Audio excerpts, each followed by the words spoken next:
So yesterday I was talking about how a fluid is different from a solid. Then I talked about how different fluids differ in terms of their viscosity and what effect viscosity has on rate of strain.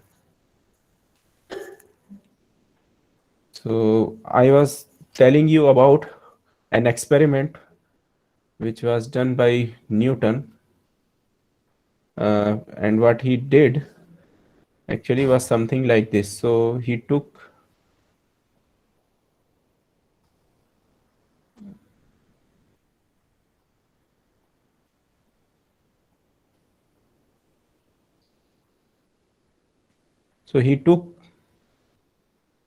two plates, two parallel plates, and with some fluid inside, with some fluid in between them, and he pulled one of the plate with a force F. So once you know the area of this plate, you can calculate applied shear stress. And he observed that this plate moves with a constant velocity. If there was no fluid, you know that when you apply a force to a body, it will accelerate. But here there was no acceleration, and the reason was that the fluid was applying a force in the opposite direction to the plate, and because of that this thing moved with a constant velocity. So if this plate is there, is stationary, and the upper plate is moving, then if you consider fluid along this line, fluid which is initially along this line, it will go on to move to this position after some time, t equal to say delta t. After some time it will move here. The velocity at which fluid here moves will be the velocity of this plate v. So the fluid here, which is just close to this plate, will move with the velocity v, and if this gap h is small, so this will be very much the variation of velocity will be linear. Velocity here will be 0, and here it will be some value which is the value of the velocity of the plate.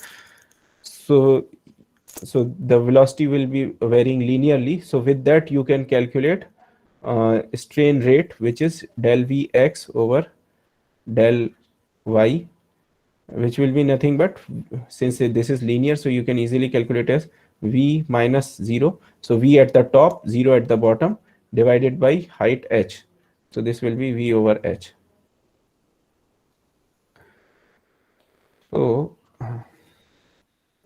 So our relation tau equal to mu, so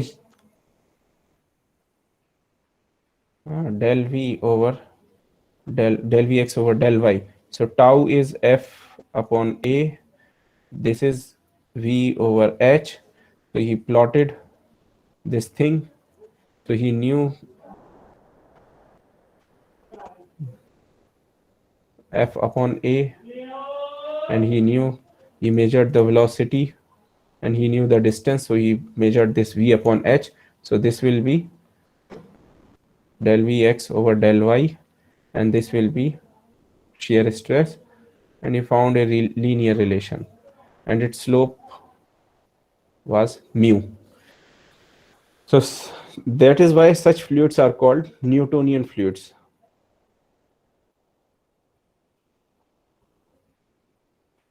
Because of this experiment done by Newton. However, I also told you that it is not necessary that all fluids that we come across will follow this linear relation. So in chemical engineering, there are instances of various fluids which don't follow this law. To give you an example, there is a class of fluids called power law fluids.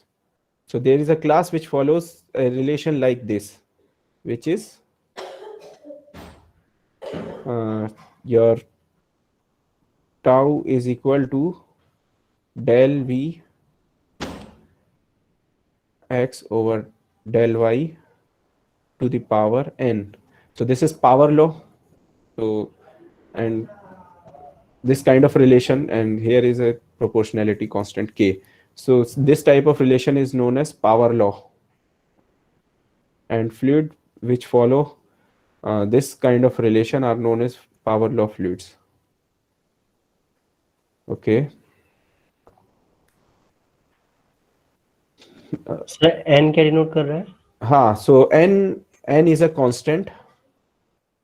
N is a constant which is different for different fluids, different types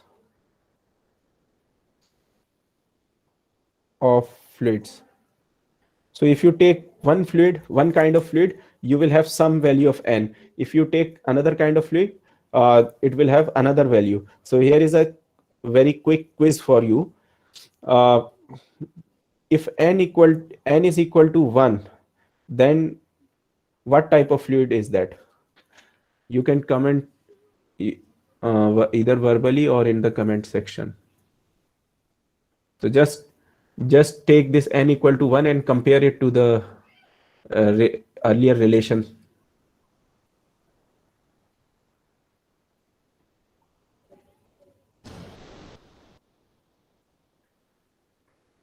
So yes, of course, this will be Newtonian fluid. And K will be equal to viscosity. However, if the fluid is not Newtonian, if n is not equal to 1, then fluid will be non-Newtonian. Another way to look at this relation is you can write tau equal to K del Vx over del y absolute value n minus 1 into del Vx over del y. Here we have taken absolute value so that this thing remains positive, and the sign will be of the strain rate. So this is again strain rate, whether your fluid is Newtonian or not. The relation for strain rate won't change. This is again strain rate. However, this is now your viscosity. If you compare with Newtonian relation for Newtonian fluid, this is now your viscosity, and it is not a constant. It is a function of del v over del vx over del y. So the viscosity itself is dependent on strain rate. So depending on value of n, we can have two classes other than Newtonian fluid. So either n can be greater than 1. So if n is greater than 1, then what will happen?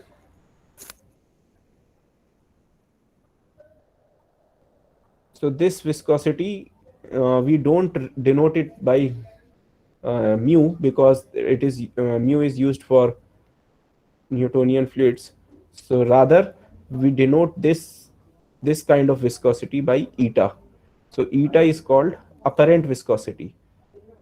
Why apparent? Because it appears that this is viscosity. So this is not actually viscosity. It is something analogous to viscosity.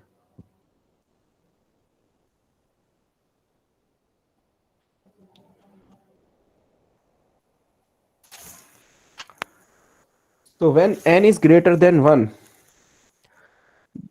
such fluids are called dilatant or shear thickening.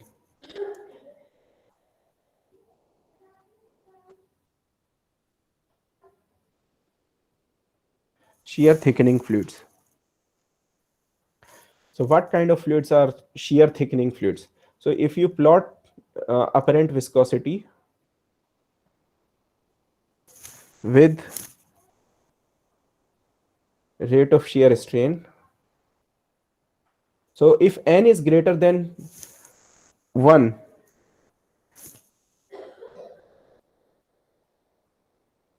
your apparent viscosity will decrease.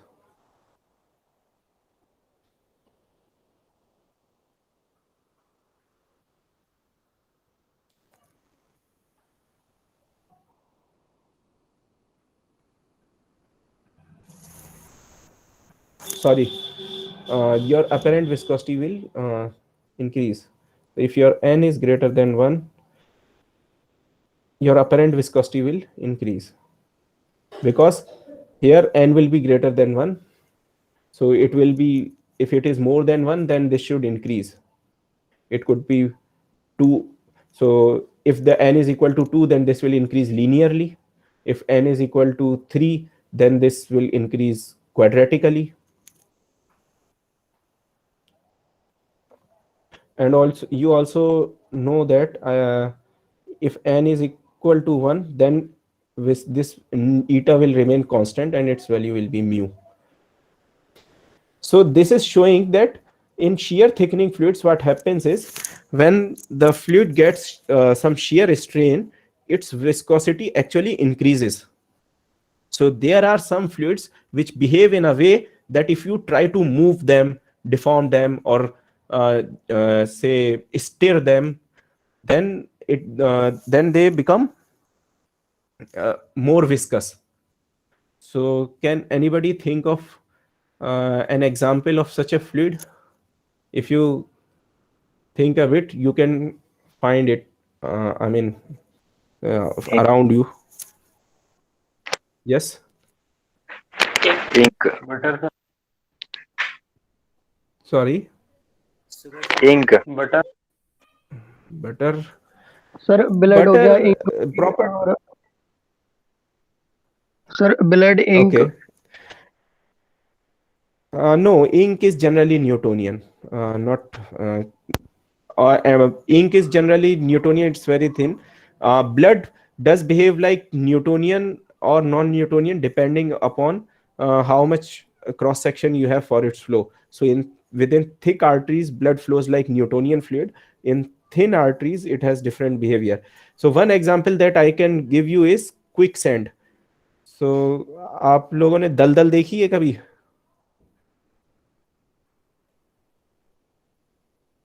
Quicksand. Yes sir देखिए। हाँ, तो दलदल में ऐसा क्यों बोलते हैं कि हाथ पांव मत मारो जब दलदल में फंस जाओ? तो क्योंकि वो धंसती चली जाती सर। हाथ सर, पांव टूथ मारने में से वो ज्यादा विस्कस हो जाता है, फिर निकलना मुश्किल हो जाता है उसमें। तो क्विकसैंड और I mean it behaves in a way that it becomes more viscous if you try to shake it. Then there is this starch solution which is used in stiffening cloths, जिसको कलफ कहते हैं, धोबी। If Stephen, क्या लिख दिया?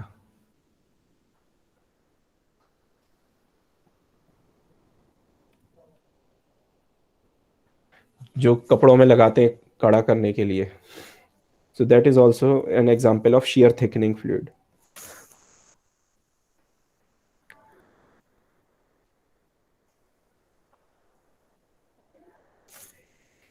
If you plot shear stress versus shear strain, then for Newtonian it is linear, and for shear thickening it increases like this. So this is for n greater than 1, and this is for n equal to 1. So as you can see that as strain increases, amount of shear stress which is required for deformation, that also that increases rapidly for shear thickening fluids. Another class of fluids is shear thinning fluids. If n is less than 1, then such fluids are called shear thinning fluids, or they have another name which is pseudoplastic.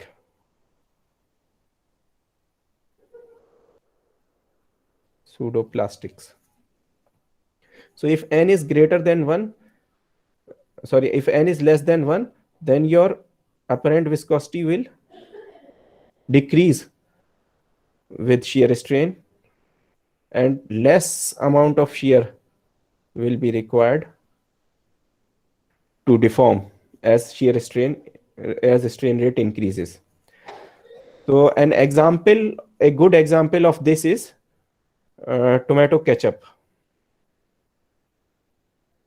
तो ketchup में क्या होता है, अगर उसको धीरे धीरे गिराने की कोशिश करो, if you try to pour ketchup slowly, then it won't come out. It will behave as if it is freezed. Very small amount will come out of the bottle. But if you shake it, so once you shake it, then ketchup comes out easily. Similarly, there are paints, जो emulsion paints होते हैं, those paints, they behave in such a manner that if you move your paint brush slowly, you will feel that you need more force. But if you try to paint quickly, if you move your paint brush fast, then it appears that less force is required. So paints are also generally an example of shear thinning fluids.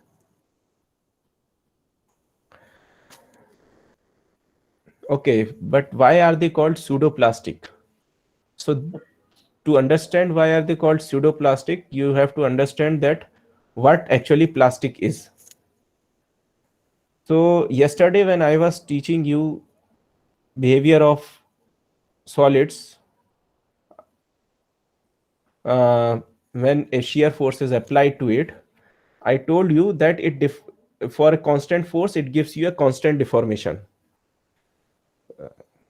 But this is not a behavior which is valid for all forces, all amount of force. So if you keep on increasing force, so if you apply this force, it may go here.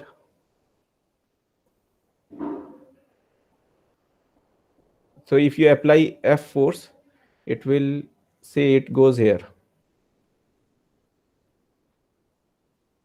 Now suppose I increase the amount of force to applied on same solid, then it may go here. Then say I further increase the force, then it may go like this. But there is a limit to which it can act like this. It cannot go on indefinitely behaving like a solid. So what happens is there is something called yield stress. So when your shear stress will be becomes greater than your yield stress, the solid will also start behaving like a fluid. So that regime is called plastic regime. So yield stress is the limit up to which a solid can behave in an elastic manner, in the way we generally associate solids with. Beyond yield stress, what will happen is that your solid will also start to flow. And what do we mean by flow? By flow, we mean that if you apply some force, the deformation will be continuous. It will keep on deforming. It will keep on flowing. Unlike solid, where when you apply force, it just gets some deformation and stops there. In flow, the difference between flow and usual deformation in solid is that in flow, that once you apply force, it will keep on deforming till you keep that force there, even without increasing the force. So beyond yield stress, so when your shear stress will be greater than your yield stress, so that's how your Tresca's criterion for failure of solid comes from. So your maximum, it says that your maximum shear stress when it becomes greater than your yield stress, the solid will fail. What does it mean that the solid will fail? The solid starts to actually flow, and this means that it goes into plastic regime. So ideally plasticity is modeled like this. So you have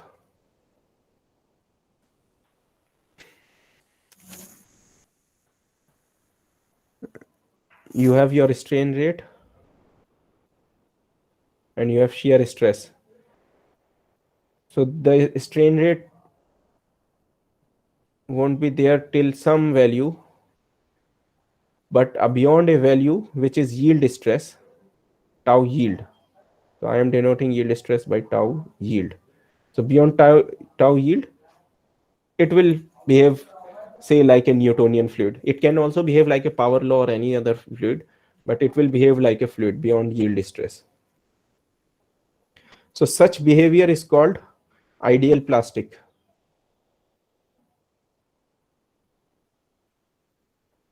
Or Bingham plastic.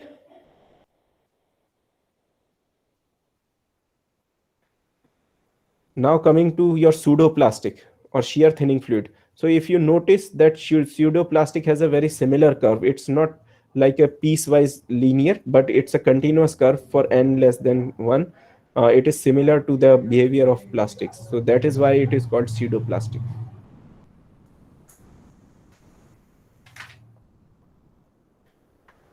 All right. So that completes our discussion on different types of fluids. There is more to this subject, but the most fluids that we come across as mechanical engineers are generally Newtonian. However, there is a whole field called rheology, which studies different behavior of different kinds of fluids and on. It is generally covered in chemical engineering courses. So now I will move to another topic, which is continuum hypothesis.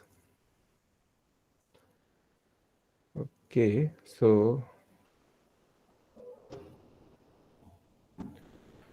I have already hinted you about this in my presentation yesterday,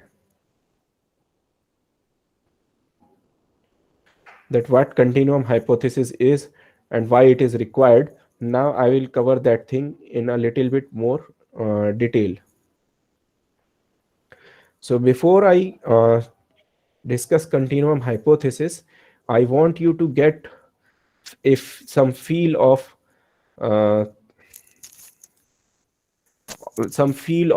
the kind of complexity of flows that we encounter in our daily life, and which we have to analyze as engineers when we are designing something.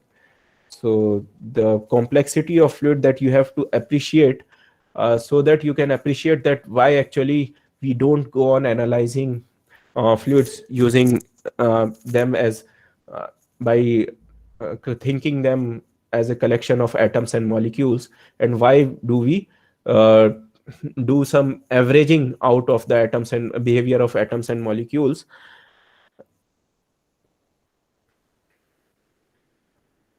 So also there is limit to which we can do averaging. So those things will be clear once you appreciate the complexity of fluid flows in real world. For that, what I'll do is I'll stop my presentation and share with you a couple of videos which kind of illustrate.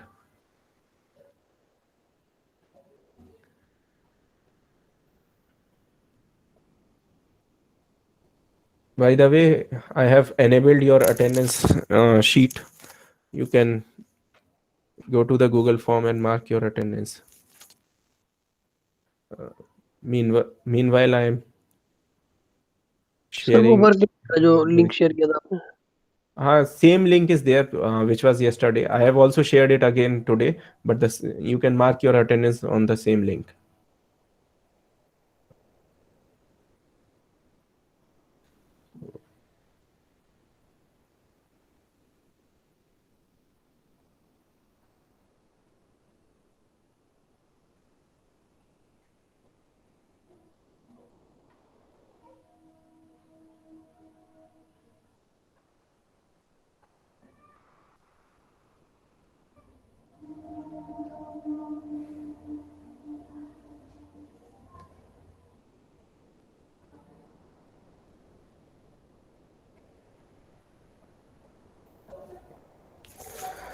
By the way, somebody in the comment has written thixotropic fluids. So thixotropic fluids are different. Their viscosity changes with time. So we were talking about fluids which have their viscosity changing with shear strain. But there are some fluids which have their viscosity which changes with time, and those are known as thixotropic fluids. The thing I mentioned about topic के example क्या होते हैं? Thixotropic के thixotropic के example है printer sink. yes, so there are things uh, which get coagulation, मतलब जैसे for example say blood. So if you have blood outside your plastic होती है ना? हाँ सर प्रिंटर्स और इंक जो होती है वो थिक्सोप्लास्टिक होती है, I think thixotropics, yes. So because of Maybe. drying they get more milky भी हो thick. सकता है. So because of drying they get thick. There are certain suspensions which change with time. I mean their suspended particles may settle down or something. Because of that also viscosity may change. So this is very extensive subject of non-Newtonian fluids. So we will be dealing exclusively with Newtonian fluids. So I think whatever I have covered is enough for introduction. There are lots of applications also of this fluid. Once I met a professor who was working on these shear thickening kind of fluids, and he had he prepared some fluids in his lab, and he used them to prepare this bulletproof jackets.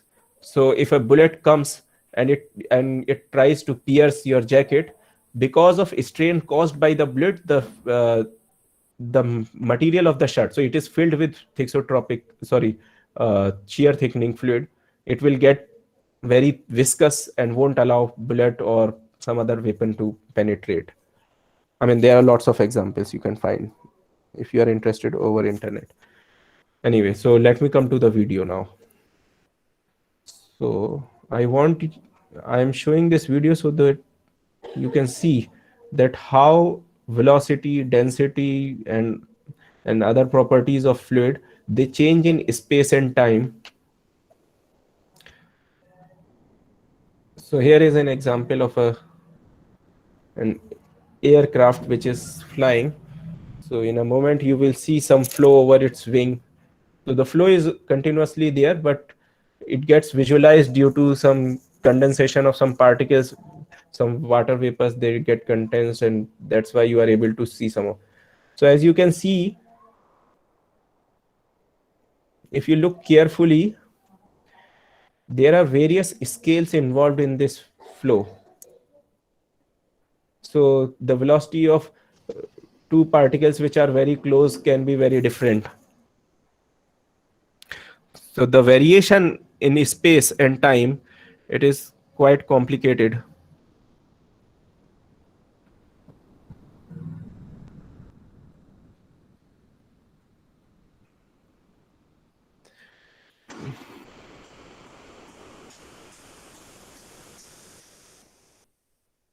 Flows are generally very beautiful to look at, but very difficult to analyze. So these are example of what is called as wingtip vortices. So these are also wingtip vortices. And you can see that how its wings of this airplane are inducing velocity in the clouds, and see how complicated is the fashion in they move. If you look very closely, then you will see variation, that how much variation is there. You can only see color here, but that color can correspond to, say, velocity or density or something.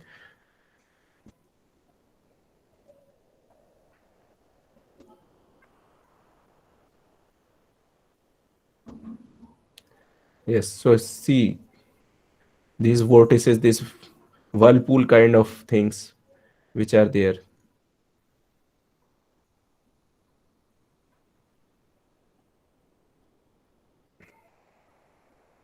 So So these are the sort of things that we intend to understand from our analysis. I'll come back to my pen and paper.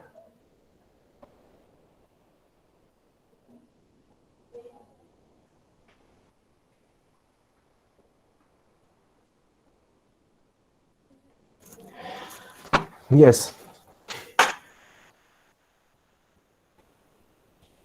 So the reason I showed you this video was that you know that all the air there, all those clouds and everything, they are made up of atoms. But you cannot see those atoms. Those kind of structures like this, and then there were small scale variation over this. So I mean, so there is this large scale variation, then over this there is a small scale variation, then there are smaller vortices, and so there are undulations. So there was this vortex which is whirling, this fluid is whirling in this tube like structure, and this tube is changing its shape. So these kind of things, these were visible to your eyes. So if we want to analyze those things, and we start analyzing from the point of view of atoms and molecules, we will easily get overwhelmed. I mean, it will be beyond our capabilities. The thing which is visible itself is too complicated, and if you use, even if you use a little bit of say a magnification, that say you use a lens to get a more detailed view, even then you won't be able to see atoms.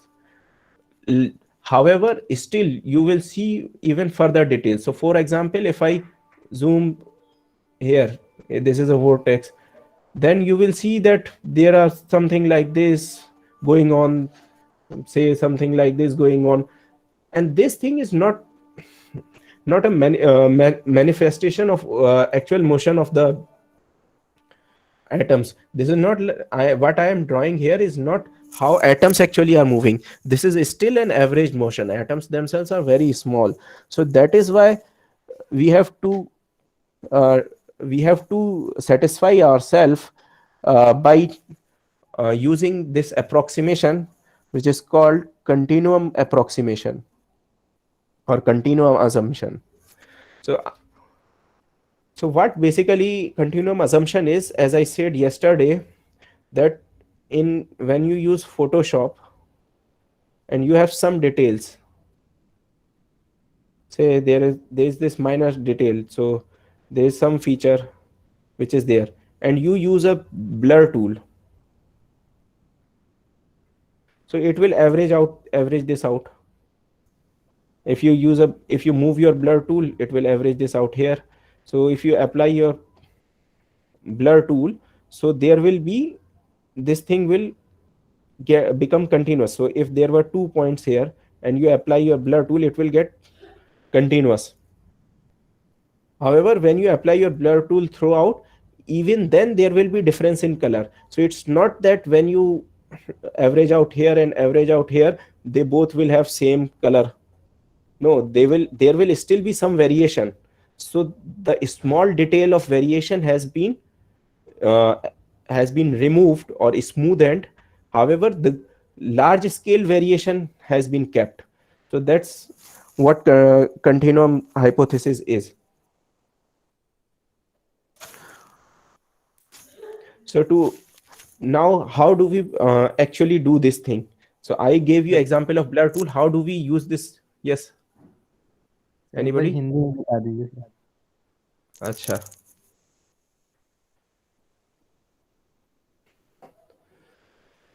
तो मैं ये कह रहा था कि यहाँ पे आपने जो देखा उसमें बहुत ज़्यादा वेरिएशन था इसमें।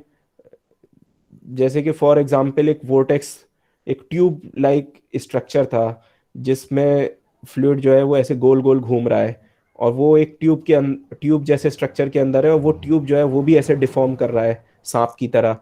तो ये जो वेरिएशन है ये आपको आंख से दिख रहा है। तो इस वेरिएशन को स्टडी करने के लिए आपको एटम्स और मॉलिक्यूल्स को स्टडी करने की जरूरत नहीं है, क्योंकि एटम्स और मॉलिक्यूल्स तो इसमें ट्रिलियंस और पता नहीं कितने ज्यादा होंगे। अगर उनकी डिटेल में हम जाने लगे तो हम कभी सॉल्व ही नहीं कर पाएंगे एटम्स का, मॉलिक्यूल एक एक का अगर हम देखने लगे, क्योंकि हम तो इंटरेस्टेड हैं इसमें जो ये ओवरऑल जो हमें दिख रहा है उसमें। अगर आप चाहें यहाँ पे एक लेंस यूज कर लें और उससे मैग्नीफाई करके देखें, तो अगर आप मैग्नीफाई करके भी देखेंगे तब भी आपको जो वेरिएशन दिखेगा वो एटम्स और मॉलिक्यूल्स का वेरिएशन नहीं होगा। आप जो देख रहे होगे वो ओवरऑल मोशन होगा एक एवरेज टाइप का। ये बिल्कुल वैसे ही है जैसे फोटोशॉप में ब्लर टूल होता है। तो ब्लर टूल क्या करता है कि मान लीजिए यहाँ पे दो स्मॉल पॉइंट है, आपने इसके ऊपर ब्लर टूल चला दिया तो ये दोनों का एक, यहाँ का पूरे का एक एवरेज कलर दे देगा। अच्छा मान लीजिए कि ब्लर टूल यहाँ पे है, यहाँ पे दो पॉइंट्स हैं और आपने इसके ऊपर चला दिया, इनका कुछ और कलर हो सकता है, इनका कुछ और। तो जब ब्लर टूल यहाँ चलाएंगे तो यहाँ कुछ और कलर होगा, यहाँ कुछ और कलर होगा। तो आपने कुछ डिटेल तो आपने जो है वो खत्म कर दी यहाँ से। आपने जब इसको एवरेज आउट कर दिया, जब ब्लर किया इसको, तो वो एवरेज कलर हो गया यहाँ का और यहाँ का एवरेज हो गया। लेकिन ये एवरेज का मतलब ये नहीं है कि आपने सब कुछ एवरेज करके एक ही कलर कर दिया, आपने अभी भी यहाँ पे कुछ वेरिएशन रखा है। तो आप ये कह रहे हो कि आपको उतना रेजोल्यूशन की जरूरत ही नहीं है। जब हम तस्वीर लेते हैं तो हम अलग अलग रेजोल्यूशन पे ले सकते हैं। हम जो है वो बिल्कुल एक एक बाल भी ऐसी तस्वीर ले सकते हैं जिसमें एक एक बाल रिजॉल्व हो जाए, और ऐसे भी ले सकते हैं जिसमें एक मोटा मोटा हमको तस्वीर मिल जाए। तो कंटिन्यूम हाइपोथेसिस बेसिकली यही है कि आपके एटम्स और मॉलिक्यूल्स जो इसके फ्लूइड के अंदर है उनकी कुछ वेलोसिटी होगी। हम ये कह रहे हैं कि भाई होगी तो होगी, हम तो ये देख रहे हैं कि ओवरऑल यहाँ पे जो इनका कलेक्शन है उसकी एवरेज वेलोसिटी क्या है, क्योंकि हमको तो वही दिखाई देगा। यहाँ पे जो हमको नजर आ रहा था या जो हम मेजर कर रहे थे, जो हम जिसमें इंटरेस्टेड है इंजीनियरिंग में अभी, वो तो इन एक एक एटम के डिटेल में नहीं, हम उसका, हम मान लीजिए कि हम कम रेजोल्यूशन में इंटरेस्टेड है। तो इसको करते कैसे हैं कि मतलब ये रेजोल्यूशन को घटाते कैसे हैं, क्योंकि एक्चुअली में तो होते एटम्स और मॉलिक्यूल्स ही हैं। तो उसको घटाने का एक प्रोसीजर है, वो प्रोसीजर मैं आपको बताता हूँ। तो प्रोसीजर ये है कि सपोज कीजिए हम एक एक्सपेरिमेंट करते हैं। से यू हैव अ बॉक्स, आपके पास में एक बॉक्स है, उसमें कोई गैस या कोई लिक्विड कुछ भरा हुआ है, कोई फ्लूइड है, ठीक है। तो अब जब वो भरा हुआ है तो उसमें एक्चुअली एटम्स भी होंगे उसके।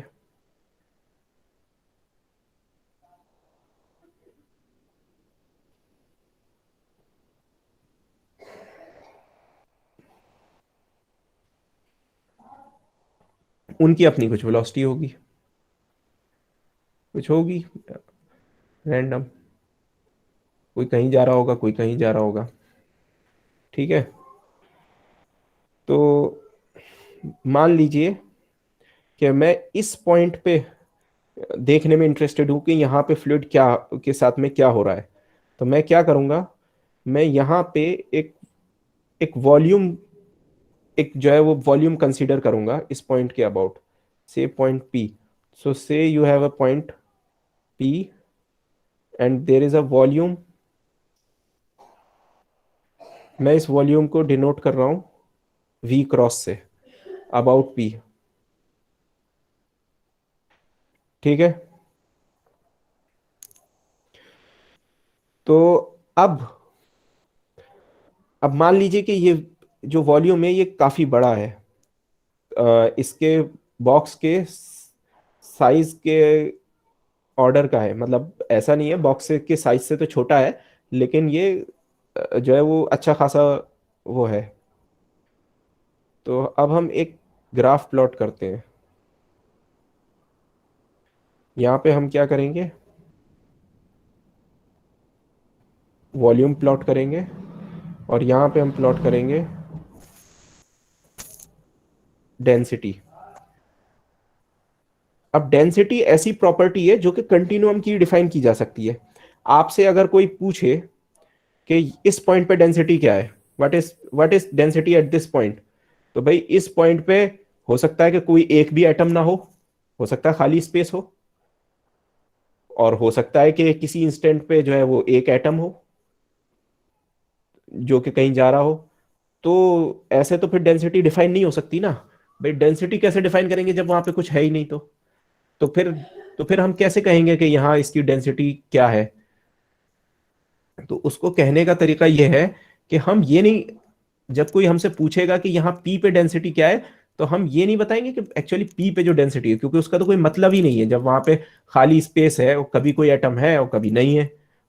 तो हम क्या करेंगे, हम पी के अराउंड एक वॉल्यूम बनाएंगे वी क्रॉस, और उस वॉल्यूम में जितना उस इंस्टेंट पे जितने भी एटम्स होंगे, so density density at p at some time instant t, इसको रो से अगर डिनोट करें तो ये density rho at point p at some time t. तो कैसे निकालेंगे इसको? अब जब हमने एक वॉल्यूम बना ली, तो अब हम एवरेज डेंसिटी इस वॉल्यूम की फाइंड कर सकते हैं। कैसे करेंगे? टोटल मास फाइंड करेंगे इसमें जितना है इस टाइम पे। तो total mass will be summation of masses of all atom which are present in this volume.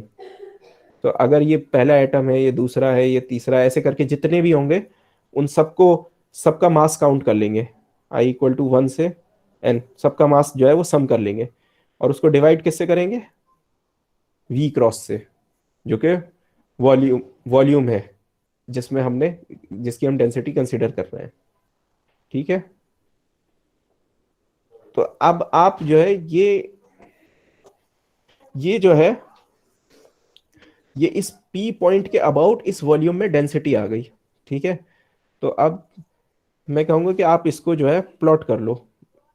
We की आपने कुछ वैल्यू ली थी, कुछ वॉल्यूम की, कुछ वॉल्यूम कंसीडर की थी, आप उसके ऊपर एक पॉइंट लगा लो इस वॉल्यूम का। इस वॉल्यूम पे डेंसिटी एवरेज निकल के ये आई। अब मान लो कि मैं आपसे कहता हूं कि इसको जो है वो श्रिंक करो, इस वॉल्यूम को छोटा करना है, कम करो। तो जब इसको कम करोगे तो डेंसिटी कुछ और वैल्यू आएगी निकल के, क्योंकि सेम नंबर ऑफ एटम्स तो उसमें होंगे नहीं जब वॉल्यूम कम करेंगे, और टाइम के साथ एटम इधर उधर मूव भी कर रहे हैं, तो कुछ वैल्यू आएगी निकल के। ऐसे ही जब आप कम करते रहोगे तो कुछ वैल्यू आती जाएगी। तो इसको आप जब ज्वाइन करोगे तो कुछ वेरिएशन जो है डेंसिटी का आएगा। ठीक है? आप छोटा करते जाओ, और होगा ये एक टाइम के बाद में कि कुछ वैल्यू पे आने के बाद, जैसे जैसे आप इसको v को छोटा करते जाओगे, कुछ वैल्यू पे आने के बाद में ये कांस्टेंट हो जाएगा। ये जो है ये फिर चेंज नहीं होगा, क्योंकि ये वॉल्यूम जो है जब आप श्रिंक कर रहे हो तो ये जो है एक टाइम पे जाके वो इक्विलिब्रियम अटेन कर लेगा, और ये जो है ये कांस्टेंट वैल्यू जो है वो आपको मिलने लगेगी। अगेन वॉल्यूम पी के ही अबाउट हमने ड्रॉ की है।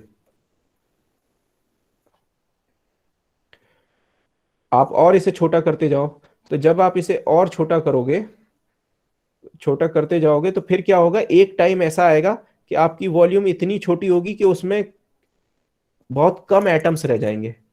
तो जब बहुत कम एटम्स रह जाएंगे तो आप एवरेज नहीं कर पाओगे। जब ज्यादा चीजें होती है तो एवरेज अच्छा आता है, स्मूथ आता है। जब बहुत कम चीजें होती हैं तो एवरेज जो है बहुत फ्लक्चुएट करता है। कि मान लीजिए आपने इतनी छोटी वॉल्यूम ले ली कि उसमें कभी कोई एटम ही नहीं है, कभी खाली है एकदम, तो डेंसिटी तो एकदम आपकी गिर जाएगी। मान लीजिए एक ही एटम है तो डेंसिटी की वैल्यू बहुत ही कम हो जाएगी। मान लीजिए कि कभी उसमें एकदम से दो चार एटम आ गए, तो वो जो डेंसिटी होगी उसकी वैल्यू बहुत पूरी तरह फ्लैक्चुएट करेगी। तो ये जो, लेकिन ये जो वैल्यू थी जहां पे हमने हमारी डेंसिटी जो है वो कांस्टेंट आ गई थी, इसको हम वी स्टार से डिनोट करते हैं। इसकी एक खास बात है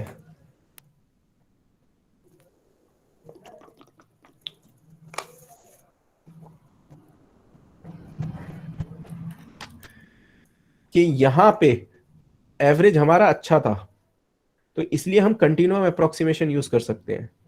but here our average is not good, we can't use continuum approximation. So जब हम बहुत ही छोटे स्केल पे जब आ जाते हैं तो कंटिन्यूम अप्रोक्सीमेशन काम नहीं करता। वो जो आपकी प्रॉपर्टी है, से फॉर एग्जांपल डेंसिटी, उसमें बहुत ज्यादा फ्लक्चुएशन आने लगते हैं।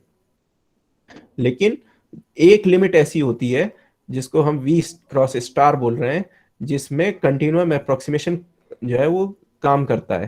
तो अब मैं आपको थोड़ा आइडिया देना चाहता हूँ कि जिसमें ये कंटिन्यूम अप्रोक्सीमेशन जो है वो कितनी ये वैल्यू होनी चाहिए वी स्टार की, जिसपे जो है वो कंटिन्यूम अप्रोक्सीमेशन काम करता है। आप इसको वी स्टार को ऐसे समझ सकते हो, आपके ब्लर टूल का रेडियस। जब आप फोटोशॉप में ब्लर टूल यूज करते हो तो उसका रेडियस आप चेंज कर सकते हो।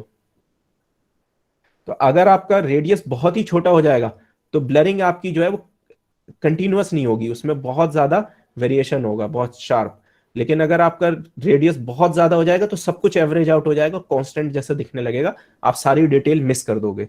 तो हम जो है एक ऑप्टिमम वैल्यू वी स्टार की चाहते हैं, जो कि हम ये चाहते हैं कि वी स्टार छोटे से छोटा हो, क्योंकि हम सारी डिटेल जितनी हमको मिल सकती है कंटिन्यूम अप्रोक्सीमेशन को रखते हुए उतनी हमको मिल जाए। लेकिन बस वी स्टार इतना ना पहुंच जाए कि वो फ्लक्चुएशन बहुत ज्यादा होने लगे और हमको मजबूरन एटम्स और मॉलिक्यूल्स की डिटेल से स्टडी करनी पड़े, एवरेज का मतलब ही ना रह जाए।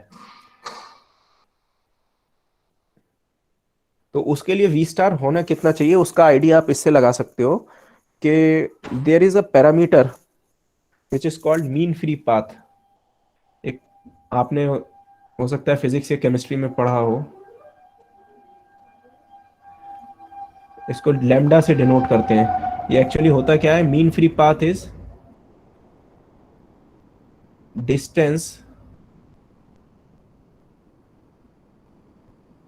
फॉर विच एन एटम और मॉलिक्यूल कैन ट्रेवल। तो ये भी एवरेज ही होता है, एवरेज डिस्टेंस एटम और molecule can travel before collision. तो जैसे फॉर एग्जांपल एक एटम ये है,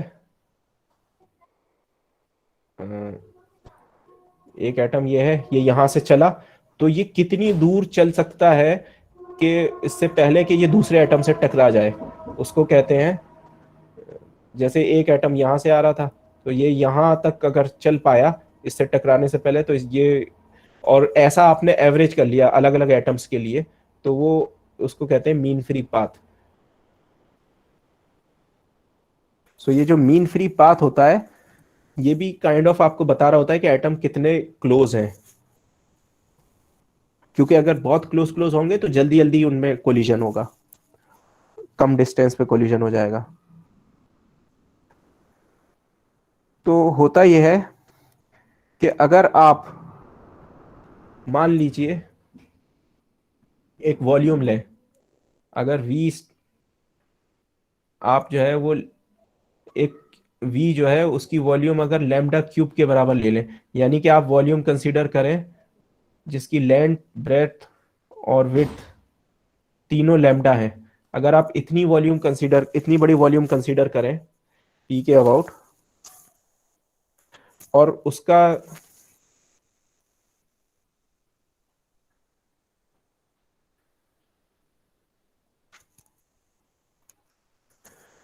उसको यूज करके आप जो है वो डेंसिटी कैलकुलेट करें, तो आपका डेंसिटी में जो वेरिएशन आएगा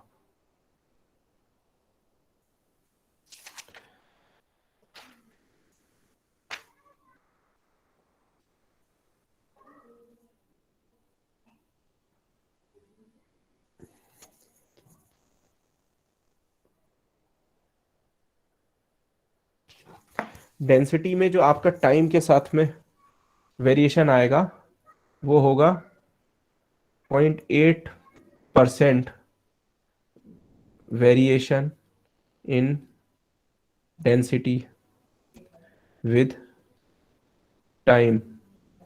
क्यों? क्योंकि आपके जो एटम्स और मॉलिक्यूल्स हैं वो इतने ज्यादा होंगे, इवन इवन इतने स्मॉल में। ये कितना स्मॉल है इसकी वैल्यू बता देता हूं मैं। For air at standard temperature and pressure इसकी वैल्यू होती है 8 into 10⁻⁻5 millimetre for air at standard temperature and pressure. तो एयर में स्टैंडर्ड टेम्परेचर और प्रेशर पे मीन फ्री पाथ यानी कि एक एटम लगभग इतना डिस्टेंस कवर करता है इससे पहले कि वो दूसरे एटम से टकरा जाए।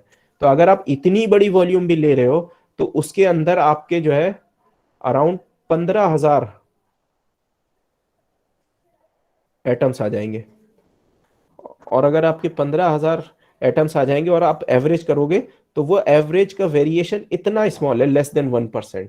तो इसका मतलब है कि आपका जो ये वी स्टार है ये 10 टू द पावर, इसका ऑर्डर जो है ना, ये जब आप इसका क्यूब करोगे क्योंकि वॉल्यूम है, तो वी स्टार का जो आपका वेरिएशन आएगा ना, इट विल बी अराउंड से 10 to the power -12 millimeter cube, or it can be -10 millimeter cube in other condition and for other fluid or something.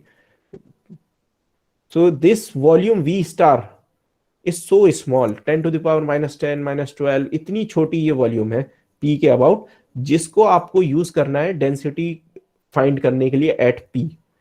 तो अगर आप देखो तो ये जब इतना ही स्मॉल है, इतना छोटा है, तो हमको तो कोई फर्क ही नहीं पड़ता इसको P पे प्रॉपर्टी बोलने के लिए। भाई P के अराउंड हमने इतना सा जो है वो वॉल्यूम ले लिया अपनी डेंसिटी डिफाइन करने के लिए, और वो इतना छोटे वॉल्यूम है कि हम उसी को जो है डेंसिटी एट P बोल देंगे। सो दिस इज ये कंटिन्यूम अप्रोक्सीमेशन है कि आपको क्योंकि डेंसिटी निकालनी थी, सेम चीज वेलोसिटी के साथ भी करेंगे, टेम्परेचर के और भी दूसरी चीजों के साथ करेंगे, लेकिन अभी डेंसिटी के एग्जांपल से समझ लीजिए कि डेंसिटी निकालनी थी आपको, आपने क्या किया, उसके अराउंड V स्टार एक वॉल्यूम ले ली और उस वॉल्यूम को में जो है आपने एवरेज डेंसिटी निकाल ली और आपने कह दिया कि ये P पे डेंसिटी की ये वैल्यू है। अब आपको दूसरे पॉइंट पे गए, इसके बराबर में दूसरे पॉइंट पे गए Q पे, वहां पे भी आपने इतनी बड़ी एक वॉल्यूम ले ली और V स्टार निकाल दिया। ऐसे करके आप हर पॉइंट पे डेंसिटी डिफाइन कर सकते हो। तो ऐसे जब आप करोगे तो डेंसिटी का वेरिएशन जो है वो स्मूथ हो जाएगा यहाँ पे, मतलब उसमें वेरिएशन तो आएगा कि वैल्यू तो चेंज होगी डेंसिटी की, लेकिन वो इतनी शार्प चेंज नहीं होगी जितनी कि वो एटम्स और मॉलिक्यूल्स की वजह से चेंज हो रही थी। एकदम रैंडम चेंज नहीं होगा, वो चेंज फिर भी स्मूथ होगा। आप आंख से देखोगे तो तब भी आपको उसमें काफी वेरिएशन लगेगा। तो इसीलिए वो वीडियो मैंने आपको दिखाई थी कि उसमें आपको जो वेरिएशन दिख रहा था कलर का, सपोज कीजिए कि वो डेंसिटी का वेरिएशन है। कलर आपको डेंसिटी से रिलेटेड होता है कि लाइट कितनी पास कर रही है नहीं कर रही, तो वो जो उसमें आपको छोटा छोटा वेरिएशन जो आपको दिख रहा था कलर में, बादल का एक टुकड़ा छोटा सा कुछ भी, तो वो सारा वेरिएशन जो है वो आप कंटिन्यूम हाइपोथेसिस से ही कवर कर सकते हो, क्योंकि स्टिल आपने जो वॉल्यूम कंसीडर की है वो 10 टू द पावर -10 -12 के ऑर्डर की है, और आप के लिए वो अभी भी जो है वो कंटिन्यूअस की ही तरह है, कंटिन्यूअस फील्ड की तरह है। रो जो है वो फंक्शन ऑफ पोजीशन है, आप किसी भी पॉइंट पे उसकी वैल्यू फाइंड कर सकते हो, कोई गैप नहीं है जिसपे आप डेंसिटी फाइंड नहीं कर सकते। अगर आप एटम की बात करो तो भाई कहीं तो खाली स्पेस होगा, वहां पे डेंसिटी डिफाइन ही नहीं होगी। लेकिन जब आप कंटिन्यूम अप्रोक्सीमेशन कर रहे हो तो आपने ऐसा एवरेज कर लिया एटम्स का कि अब आप किसी भी पॉइंट पे वैल्यूज को डिफाइन कर सकते हो।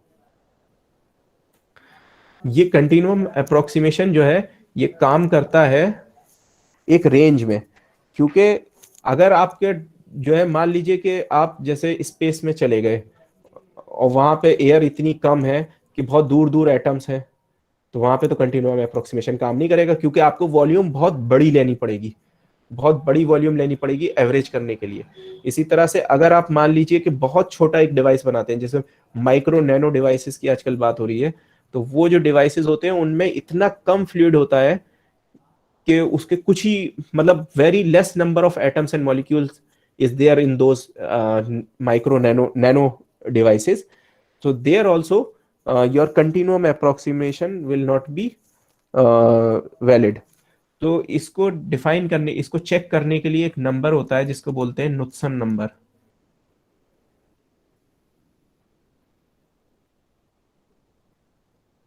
तो इसको के एन से डिनोट करते हैं और इसको डिफाइन करते हैं लैम्डा बाई एल।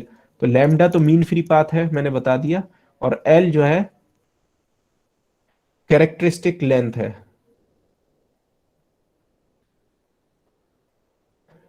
मतलब वो लेंथ का ऑर्डर जिसमें आप इंटरेस्टेड हो। फॉर एग्जाम्पल बॉक्स के केस में L can be this length of this box, this can be L. For another case, अभी आपने हवाई जहाज का एग्जाम्पल देखा, हो सकता है उसमें जो उसकी विंग है उसकी जो लेंथ है वो हो सकती है, विंग का मतलब जो कॉर्ड लेंथ होती है वो हो सकती है। तो ये एल जो है वो कैरेक्टरिस्टिक लेंथ है, और लेमडा जो है वो आपका मीन फ्री पाथ है। तो अगर आपके नुत्सन नंबर की वैल्यू बहुत ज्यादा हो जाए, यानी कि या तो आपका मीन फ्री पाथ बहुत ज्यादा हो जाए, जैसे कि अपर एटमॉस्फेयर में होता है कि मॉलिक्यूल बहुत दूर दूर होते हैं, तो उस केस में भी कंटिन्यूम अप्रोक्सीमेशन नहीं लगा सकते। और अगर आपका जो है वो इस आपके प्रॉब्लम के लेंथ का स्केल ही बहुत छोटा हो जाए, जैसे कि आपके माइक्रो नैनो डिवाइसेस में होता है, तो उस केस में भी आप कंटिन्यूम अप्रोक्सीमेशन नहीं लगा सकते। तो इसका एक पूरा स्केल होता है कि किस नुत्सन नंबर की वैल्यूज के लिए आप लगा सकते हैं, किसके लिए नहीं। तो इसका स्केल कुछ इस तरह से है कि नुत्सन नंबर की वैल्यूज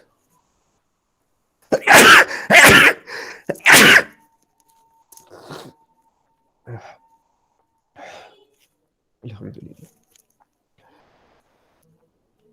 अगर 0.01 से नीचे है तो आपका कंटिन्यूम अप्रोक्सीमेशन सेफली वैलिड है।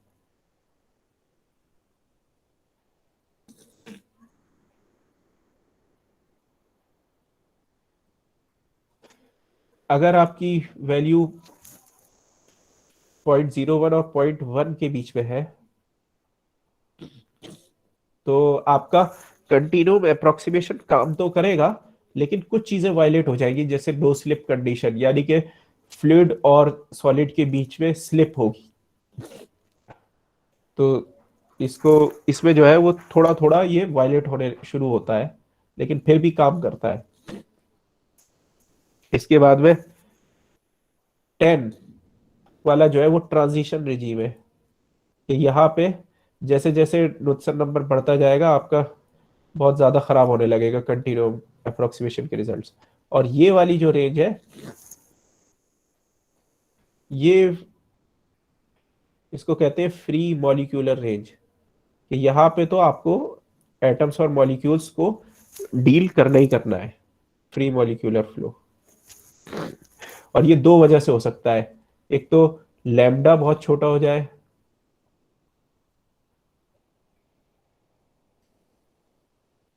तो ये इसकी वजह से हो सकता है लैम्डा बहुत छोटा हो जाए, तो उसको कहते हैं रेरिफाइड फ्लोज, जैसे कि अपर एटमॉस्फेयर में होता है। सॉरी, लैम्डा छोटा हो जाए नहीं, लैम्डा बहुत बड़ा हो जाए।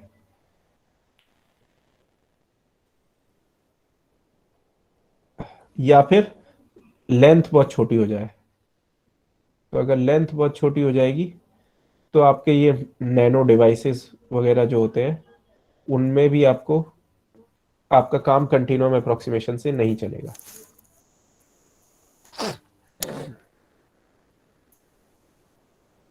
इसके अलावा एक और भी एग्जाम्पल है ब्रोनियन मोशन का, जहाँ पे कंटिन्यूम अप्रोक्सीमेशन ही काम चलता है, लेकिन वो बेसिकली वो स्मॉल लेंथ का ही है, कि अगर आप पानी में जैसे पॉलन ग्रेन डाल दो, बहुत छोटे होते हैं पॉलन ग्रेन्स, माइक्रोस्कोप से दिखते हैं, तो वो ऐसे करके वाइब्रेट करते रहते हैं, जबकि पानी आपको दिखेगा कि स्टैटिक है, मूव नहीं कर रहा, लेकिन ये मूव कर रहा है। तो ये क्यों मूव कर रहा है? क्योंकि ये इतना छोटा है कि इस पर कभी एक एटम इधर से आके टकरा गया, कभी इधर से आके टकरा गया, कभी इधर से आके, और वो इतना छोटा है कि वो आप पे एवरेज फोर्स नहीं ले सकते। अगर मान लीजिए यही एक बड़ा सा पार्टिकल हो, उस पे बड़ा पार्टिकल है तो एक बार में बहुत सारे एटम्स टकराएंगे, तो इसलिए आप एवरेज ले सकते हो, तो आपको जो दिखेगा वो एवरेज होगा। लेकिन बहुत छोटा पार्टिकल है तो एक बार में बहुत ही कम एटम टकराएगा, कभी एक टकराया, कभी नहीं टकराया, कभी कोई आया, तो उस केस में ये एकदम वाइब्रेट करता हुआ वायलेंटली दिखेगा। तो बेसिकली ये भी स्मॉल एल की वजह से। एल आप इसकी ये लेंथ ले सकते हो कैरेक्टरिस्टिक, तो अगर ये एल बहुत स्मॉल हो जाएगी तो आप देखोगे कि ये वाइल्ड फ्लक्चुएशन, बहुत ज्यादा रैंडम फ्लक्चुएशंस आपको दिखेंगे। इसको कहते हैं ब्रोनियन मोशन। ये आइंस्टीन ने सबसे पहले इसको एक्सप्लेन किया था।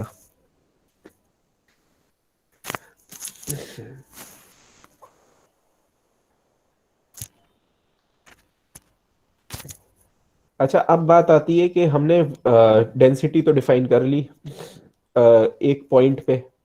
तो हमने क्या किया, बेसिकली हमने, हमारा सारा जो जिस्ट है इसका वो ये है कि हमने हर एक पॉइंट पे एक small volume we star value की, जो कि बहुत छोटा है, उसको कंसीडर किया और वहां पे एवरेज करके डेंसिटी निकाल ली, और ऐसे करके हमने सारे सब जगह पे डेंसिटी निकाल ली। और अब हम ये बोल रहे हैं कि भाई यहाँ तो फ्लूइड कंटिन्यूअस है, यहाँ पे एटम्स मॉलिक्यूल्स को भूल जाइए, ये तो हर जगह हम डेंसिटी बता सकते हैं आपको। आप हमसे पूछो कहाँ पे डेंसिटी आपको चाहिए, हम वही बता देंगे निकाल के ऐसे ही। तो ये कंटिन्यूअस हो गया पूरा। तो अब आपने जैसे डेंसिटी निकाली, ऐसे ही आप वेलोसिटी भी निकाल सकते हो। वेलोसिटी कैसे निकालेंगे, तो velocity at a point P for example निकालने के लिए आपको क्या करना होगा, अच्छा, तो ये डेंसिटी ऑफ P के लिए आपको ये यहाँ पे एक चीज भूल गया मैं ये बताना, कि ये लिमिट जो है लेनी होगी। ये आप श्रिंक कर रहे हो ना, इसको श्रिंक करके कहां तक ले जाओगे, V स्टार तक।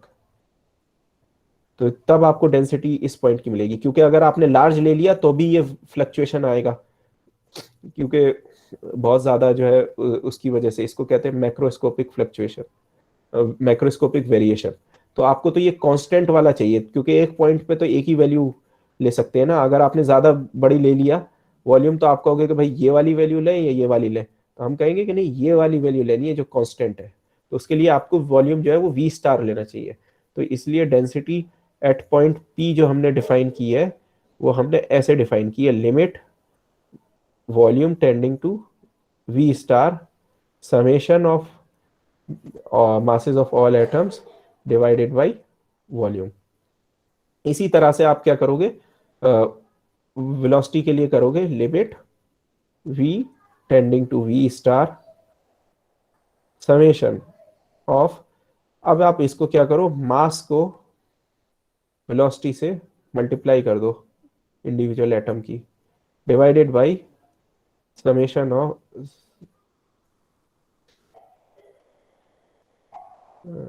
अब आपके पास में मतलब इसमें ऑप्शन है, आप इसको सिंपली एवरेज भी कर सकते हो, आप ये भी कर सकते हो कि इसको वेलोसिटी VI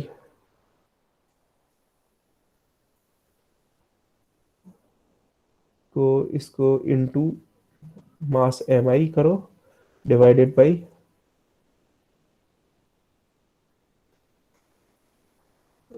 टोटल मास। तो इस तरह से आप जो है वो वेलोसिटी डिफाइन कर सकते हो। तो ये भी वेटेड एवरेज हो गया मास के हिसाब से। तो ये बिल्कुल वैसे ही है जैसे आपने सिस्टम ऑफ पार्टिकल्स में मैकेनिक्स में पढ़ा था, तो यहाँ पे भी सिस्टम ऑफ पार्टिकल्स ही हो रहा है। बस ये है कि आपने वो सिस्टम अपना पार्टिकल को डिफाइन, इसको, इस वॉल्यूम को डिफाइन कर लिया है। तो ये जो वॉल्यूम है about P, this volume V star which has 10 to the power -10, 10 to the power -12, इस तरह का जो इसकी रेंज है अराउंड। तो ये जो है V स्टार, इसको आप, इसको जो फ्लूइड इस वॉल्यूम में है, इसको हम बोलते हैं फ्लूइड पार्टिकल।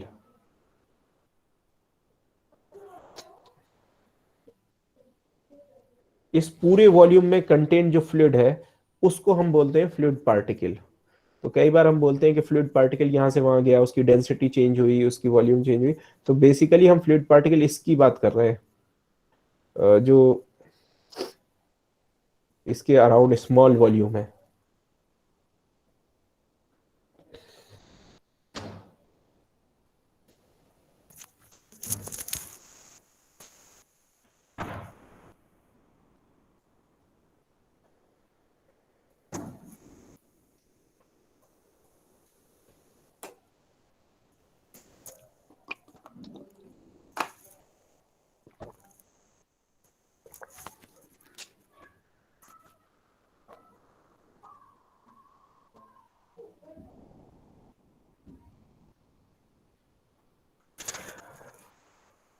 ओके, सो ये इसको कहते हैं फ्लूइड पार्टिकल, या इसको sometimes we call it fluid element या फ्लूइड पार्सल भी कहते हैं।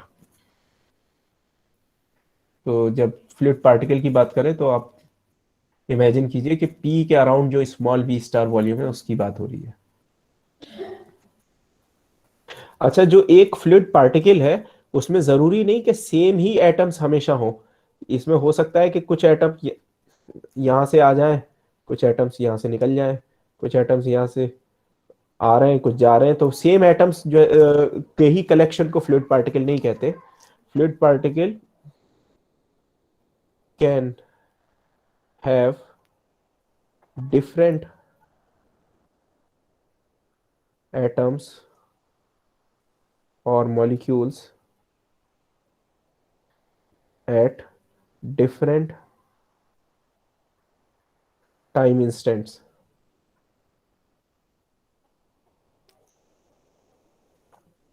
ठीक है, लेकिन हमने ये वो इसकी जो है वो एक वेलोसिटी इसको असाइन कर दी है,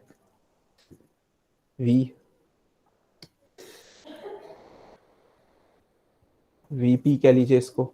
तो इसको जो वेलोसिटी असाइन कर दी है, तो अब हम ये मान रहे हैं कि ये एक पार्टिकल की तरह है खुद अपने आप में। वैसे तो एटम्स और मॉलिक्यूल भी पार्टिकल की तरह है, लेकिन अब हम जब कंटिन्यूम मैकेनिक्स जब स्टडी कर रहे हैं तो अब हमारे लिए ये भी एक पार्टिकल की तरह है जिसकी एक अपनी वेलोसिटी है वीपी। तो इस वेलोसिटी की मदद से हम जो है वो इसको ट्रैक कर सकते हैं। जब हमें वेलोसिटी पता है तो हम पार्टिकल की ट्रेजेक्ट्री फाइंड कर सकते हैं।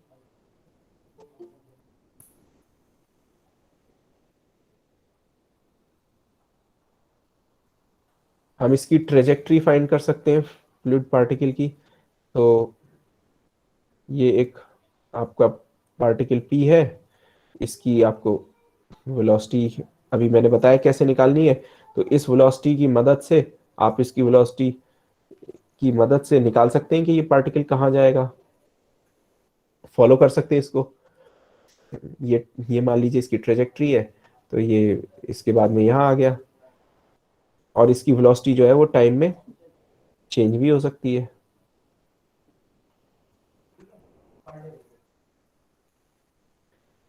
अच्छा, दूसरी चीज यह है कि हम यहाँ पे अपने आप को एक पॉइंट पे फोकस भी कर सकते हैं फ्लो डोमेन में, और उस पे देख सकते हैं कि उस पे वेलोसिटी अभी क्या है, थोड़ी देर बाद क्या है। So say this is velocity at this point, velocity at t equal to 1 second, और velocity at t equal to say 2 second क्या है, ऐसे चेंज हो सकती है। तो अगर हम अपने आप को फोकस करें एक पॉइंट पे, ये फिक्स्ड पॉइंट पे, अगर अपने निगाह को एक पॉइंट पे फोकस करें और देखें कि वहां पे जो है वो वेलोसिटी, प्रेशर, टेम्परेचर, डेंसिटी कैसे चेंज हो रहा है, तो इस ऑब्जर्वेशन को, इसको कहते हैं ऑयलेरियन view point.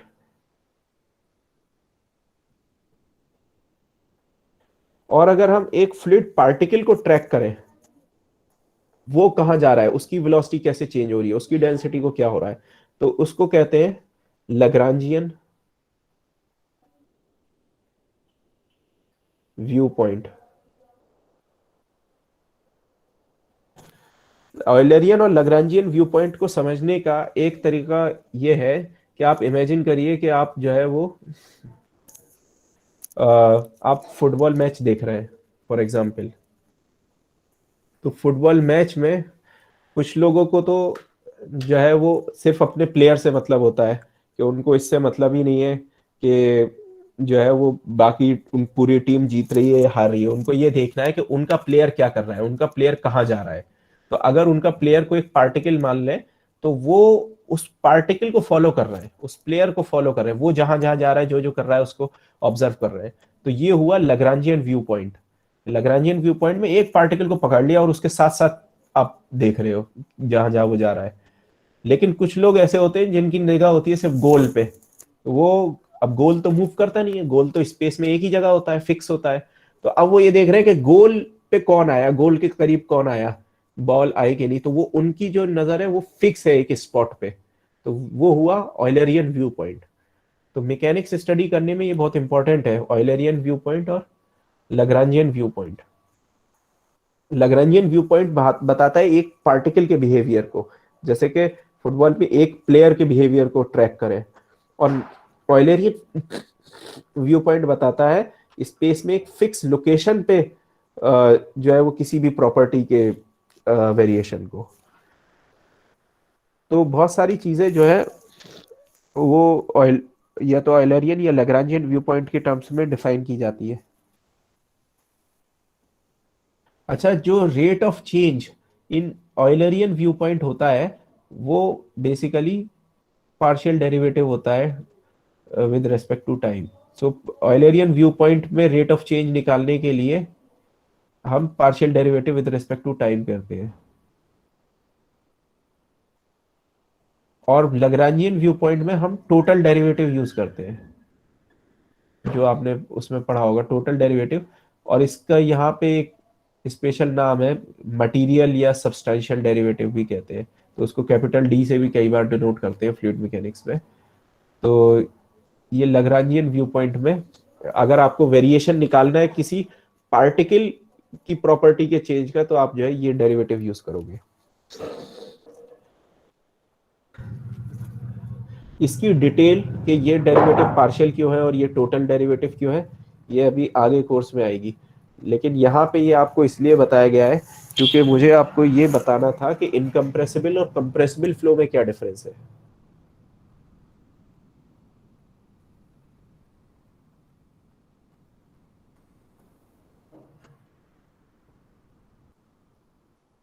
Versus compressible flow.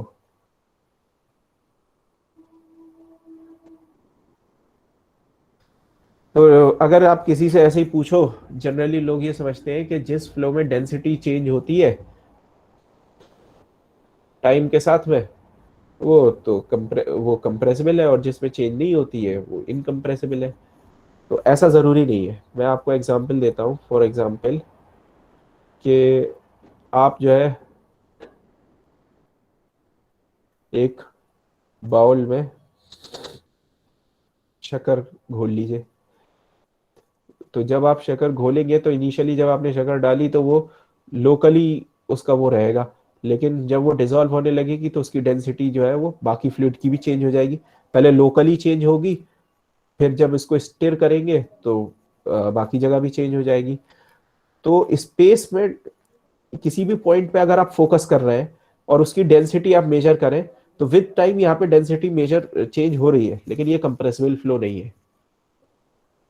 Compressible flow तब होता है जब एक फ्लूइड की पार्टिकल की जो है वो डेंसिटी चेंज नहीं होती। तो incompressible flow is basically when each fluid particle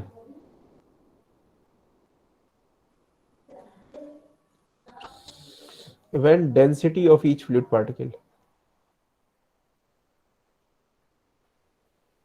is constant।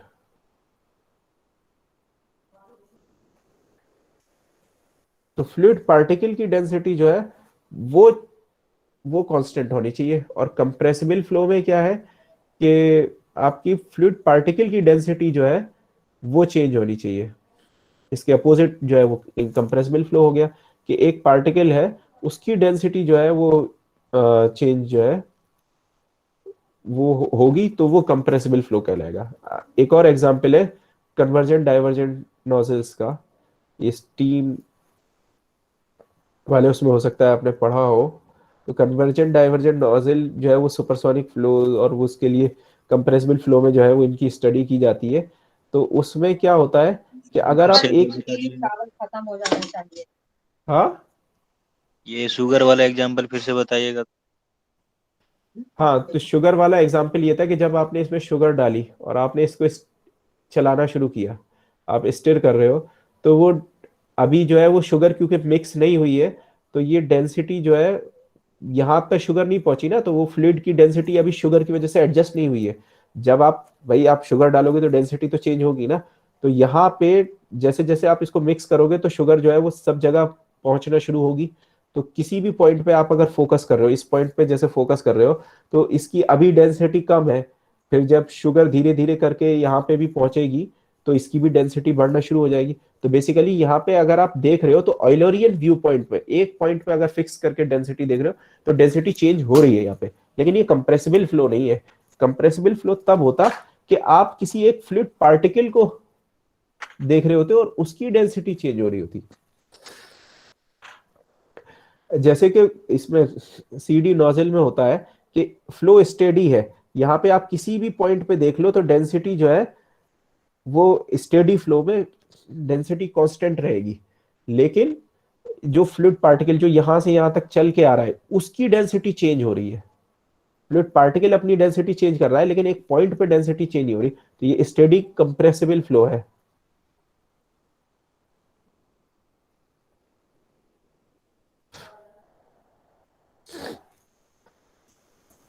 Steady flow sir ji sir incompressible fluid और इनकम्प्रेसिबल फ्लो दो अलग अलग चीज होती है ना?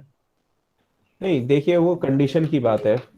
जनरली एक ही फ्लूइड जो है वो इनकम्प्रेसिबल फ्लो भी दे सकता है, कंप्रेसिबल फ्लो भी दे सकता है। जैसे फॉर एग्जांपल एयर है, एयर जो है वो लो स्पीड के ऊपर इनकम्प्रेसिबल की तरह ट्रीट करते हैं उसे। वैसे रियलिटी में हर चीज कंप्रेसिबल होती है, there is no such thing as incompressible, वो तो अप्रोक्सीमेशन ही है। लेकिन क्या है, जनरली लिक्विड्स जो है उनको कंप्रेस करना बहुत मुश्किल है, उनका बल्क मॉड्यूलस बहुत ज्यादा है, उनको बहुत ज्यादा फोर्स अप्लाई करनी पड़ेगी तब जाके वो उनकी वॉल्यूम चेंज होगी। तो इसलिए फ्लूइड को जो है वो इनकम्प्रेसिबल जनरली फ्लूइड कंसीडर करते हैं और गैसेस को कंप्रेसिबल करते हैं। लेकिन गैस भी इनकम्प्रेसिबल फ्लो दे सकती है। गैस में जैसे फॉर एग्जांपल आपकी जो नॉर्मली जो आप एक्सपीरियंस करते हो ना गैस में फ्लो, जैसे कोई भी पंखा चल रहा है या कुछ भी है, ये सब इनकम्प्रेसिबल फ्लो के अंदर में आता है।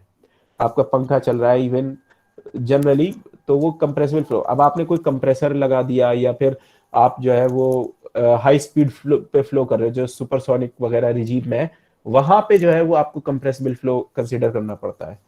तो इनकम्प्रेसिबल एयर जो है वो इनकम्प्रेसिबल भी हो सकती है, कंप्रेसिबल भी हो सकती है। वो डिपेंड करता है कि उस पर आप कितना प्रेशर वेरिएशन कर रहे हो। हाई स्पीड फ्लो में क्या होता है जैसे सुपरसोनिक जेट्स वगैरह में, कि वहां पे वो प्रेशर बहुत ज्यादा उसको डिफरेंस मिल जाता है, तो वो उससे वो कंप्रेस हो जाता है। इसी तरह से आप हीटिंग से भी कंप्रेस कर सकते हो। आप टेम्परेचर एयर का बहुत ज्यादा बढ़ा दो, अगर कहीं पे फायर जल रही है तो वहां पे फ्लो कंप्रेसिबल ही होगा, क्योंकि हीटिंग की वजह से फ्लूइड की डेंसिटी जो है वो हर एक पार्टिकल की ऐसे चेंज हो रही होगी। लेकिन जो ये है आपका नॉर्मली जो फ्लोज हम लोग स्टडी करते हैं एयर के, वो सब जनरली इनकम्प्रेसिबल में ही आते हैं। तो अगेन ये कंफ्यूजन होता है। इवन वाटर भी कंप्रेसिबल है, लेकिन वाटर को कंप्रेसिबल रिजीम में ले जाना बहुत मुश्किल है। कंप्रेसिबल रिजीम में ले जाने के लिए किसी को, अगर आप जैसे इसकी बात करें इस हाई स्पीड फ्लोज की, कि बहुत ज्यादा स्पीड जब करते हैं तब कंप्रेसिबल हो जाता है, तो वो साउंड की स्पीड के क्लोज होना चाहिए।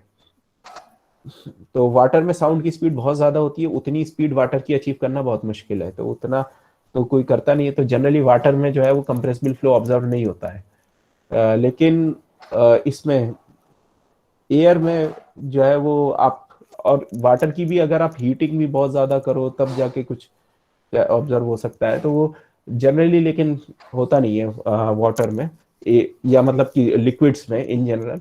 जनरली गैसेस में कंप्रेसिबल इफेक्ट ज्यादा आते हैं, लेकिन उनमें भी हमेशा नहीं आते, लो स्पीड में नहीं आते, जब या फिर अगर टेम्परेचर आप बहुत ज्यादा चेंज नहीं कर रहे तो नहीं आते। Okay sir, thank you. ठीक है, तो इसके बाद में हमको जो अगले उसमें हम कवर करेंगे वो होगा, मैं आपको बेसिकली वेक्टर कैलकुलस पढ़ाऊंगा, जो कि आप ऑलरेडी पढ़ रहे हो मैथ के कोर्स में, लेकिन हम वेट नहीं कर सकते कि वो आपको वेक्टर कैलकुलस सिखाए तब आप यहाँ यूज करो। यहाँ पे आपको अभी इसको जरूरत पड़ेगी।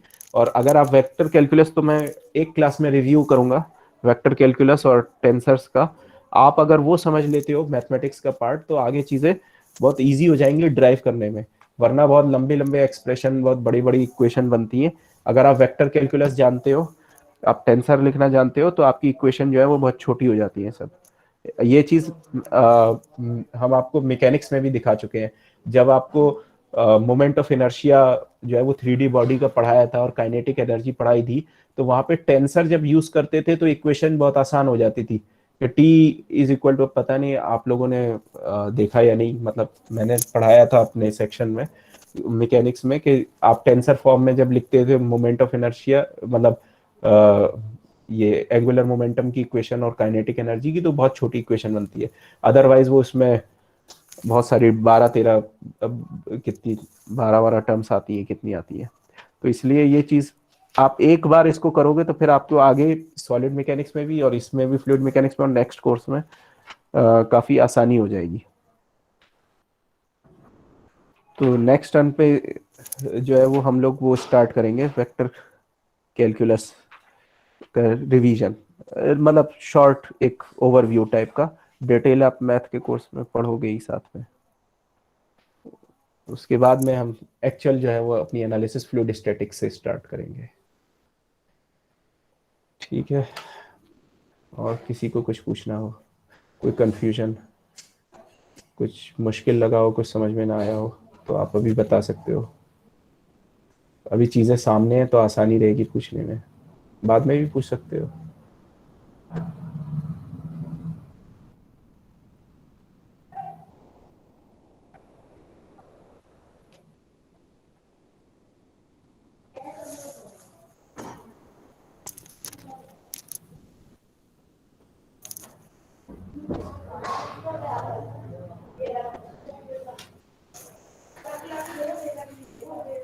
ठीक है, अब अगर कुछ नहीं पूछना है तो आप लोग जो है वो, हम लोग इसको यहीं तक रखते हैं।